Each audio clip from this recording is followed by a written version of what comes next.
at the end of regulation. I mean, that was finals Giannis that was coming out. And the good thing about them, too, is they're back where they're comfortable. They're chasing. Yes. They're not the number one seed. They're kind of flying just as much under the radar as a champion can. And now they're hitting their stride. But remember that the top four seeds in the East, they're now just separated by a game and a half, with the Bucks moving into sole possession of second and the 76ers dropping to fourth after that loss to Milwaukee. And for the second straight night, two of these four teams, they're going to be facing each other. Ooh, this is a good one. The Heat heading to Boston in the first game of our ESPN doubleheader. We now welcome in Cassidy Hubbard, who will be on the sidelines at 7:30 p.m. Eastern. Cassidy, earlier this morning, the Celtics, they announced that Robert Williams is expected to miss 4 to 6 weeks after undergoing surgery to repair torn cartilage in his left knee, as Woj first reported. So this is the shorter of the timelines that were his option. How is the team dealing with this news?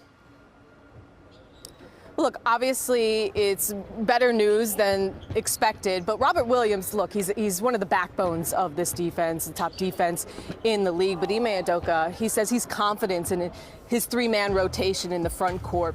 Al Horford, Grant Williams, and Daniel Tice. And Tice, he may be a midseason add, but he knows this team well, having played for them for years. Horford, by the way, isn't listed on the injury report for tonight after being out the last few games due to personal reasons. Also, Grant Williams is going to be playing against his former high school rival in Bam Adebayo, so that'll be a tall task as well. But Ime also confident in Jason and Jalen with their size and their ability to guard power forwards and switch it up there.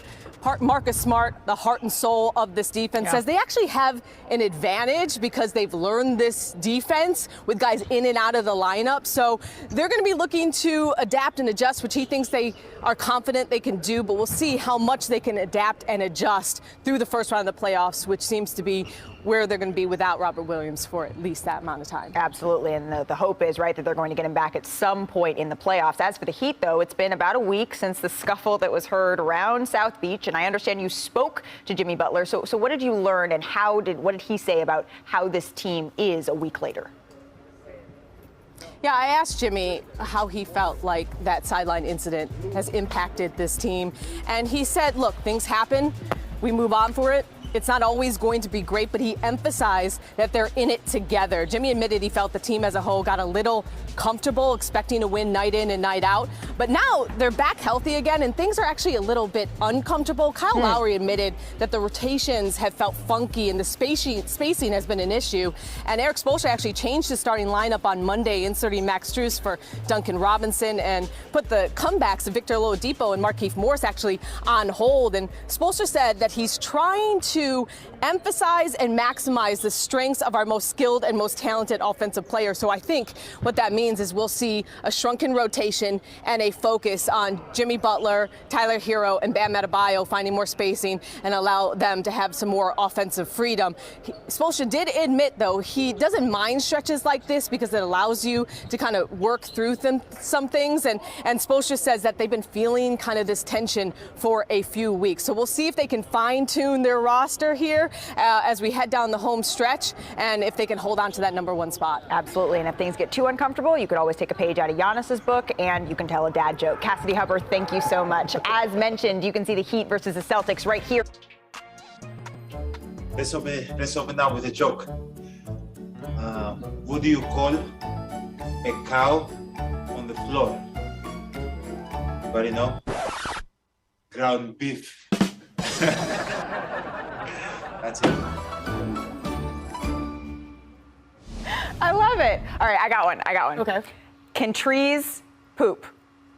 No. Yes, they can. How else can you get a number 2 pencil? How about this? What's brown and sticky? Ew. What? A steak. I got another. What did the ocean say to the beach? What? Nothing. It just waved.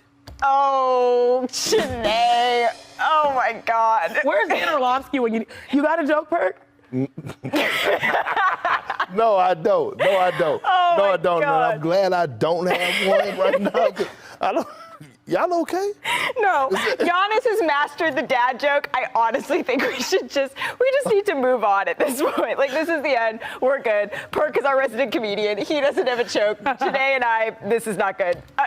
What do you got on Giannis Antetokounmpo, Big Perk? What did you think of You like the joke, performance? though. You like Giannis's joke, right? No, I actually did. And you know what's even more crazy is that everybody that's in the room, the media, they're laughing, fake laughing. It's funny. It's not funny. Like, it's so corny, but guess who's not corny? But who? Giannis on the basketball floor. Oh, you got a little bit of big man balling for us, Big he's Perk. not corny. Go ahead. Mr. Greg, talk to me now. Go ahead, here Big we go. Perk. Hey, look, Giannis Antetokounmpo, he put Joel Embiid and the 76ers over his lap and gave him a spanking last night. Oh, good. Run my clip. Here he is. Freeze! He's in position. Look at the timing. Look at this quick jump.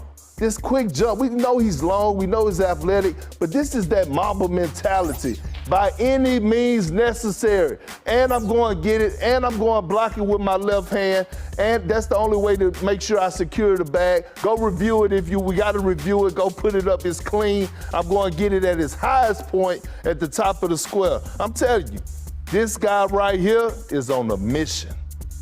Serious mission. Well, and we were having a discussion in the break about just how much of a mission that the Milwaukee Bucks are on right now. They still seem to me like the team to beat in the NBA. And that's no disrespect to the Phoenix Suns. It's just that you have to tip your hats to the champ. We're going to get back to the Bucks in a second, but let's look at Philadelphia, because right now they're one of the teams in the East that we're looking at as could they potentially be someone that the Bucks need to go through in the playoffs. What is their fatal flaw if they have one, Shanae? I know a lot of people might expect the answer to be James Harden proving himself in the postseason, but you know he's likely going to be good for at least 20 points, and on the good end, maybe 40 points. You know Joel Embiid is going to drop 30. That's just what he's done all season long.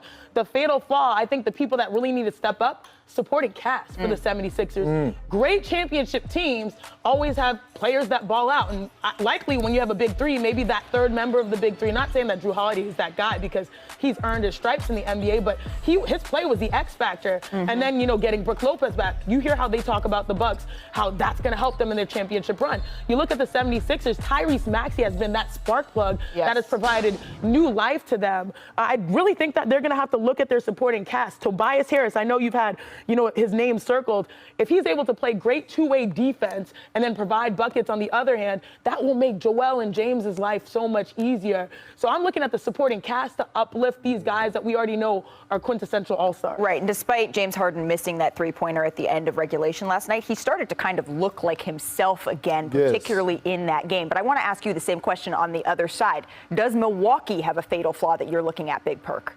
No, they don't. Point blank, period. No, they don't. And watching them last night, all right, we know about Giannis and his dominance, but Drew Holiday is playing the best basketball offensively since he's put on a Milwaukee Bucks uniform. And then we know about money-making Middleton. But you look at the others, right? Brook Lopez being able to stretch the floor and being able to be that rim protector. You got Bobby Portis, who's coming off the bench, who's doing a phenomenal job. You have George Hill. Grayson Allen, he might not be a fan favorite to others, but he's a fan favorite in Milwaukee. So when I'm looking at their commitment and I'm looking at how they finished that game, particularly last night, right? It was like a well-oiled machine. Like, okay, clutch moment. Okay, if you got the shot, Drew, we're gonna feed you. Giannis, if you see a stretch when you're going down here, it was like they were taking turns, but it was passing up good shots, great shots. Yep. You know what I'm saying?